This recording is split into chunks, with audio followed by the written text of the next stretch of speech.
Good afternoon.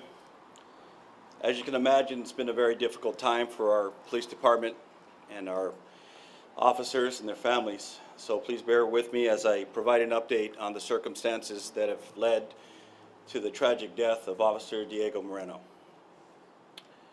In the early morning of July 22nd, Kent police officers responded to reports of shots being fired in the area of Russell Road and Meeker Street.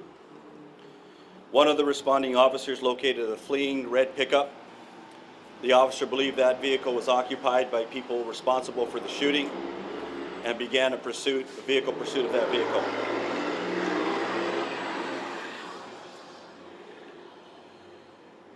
At this time, Officer Moreno also responded to assist, as did multiple other officers.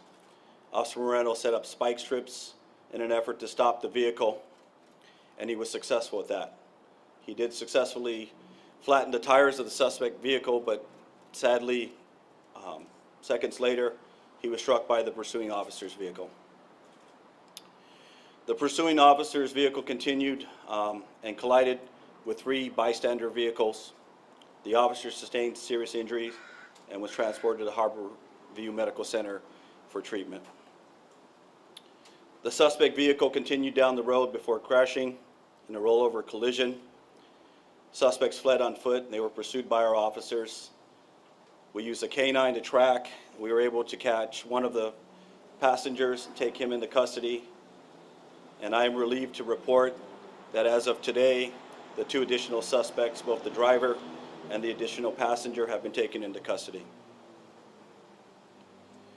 At the time of the crash, the other officers responding had the difficult task of providing immediate emergency aid to Officer Moreno, but unfortunately,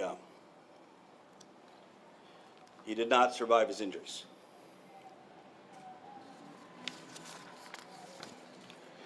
The 3 bystanders in this event sustained minor injuries. They were provided medical care and subsequently released. I'm told that they're doing okay.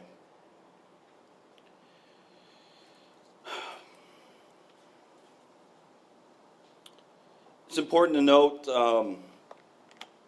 let me back up.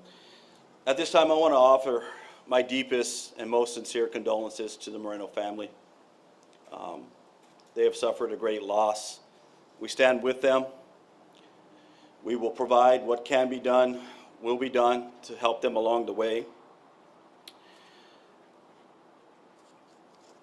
It's also important to note that we're going to share a lot about Diego's life. The fantastic law enforcement professional, community-oriented, engaged police officer, outstanding father, an incredible human being, example for all of us, and that's important. We're going to celebrate his life. But I want to take a moment to talk about the pursuing officer.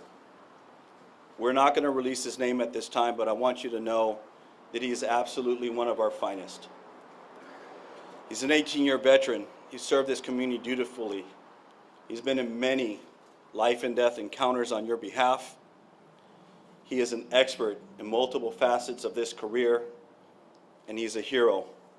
And he needs our support, and we need to support him. What people need to know is that law enforcement isn't cut and dry.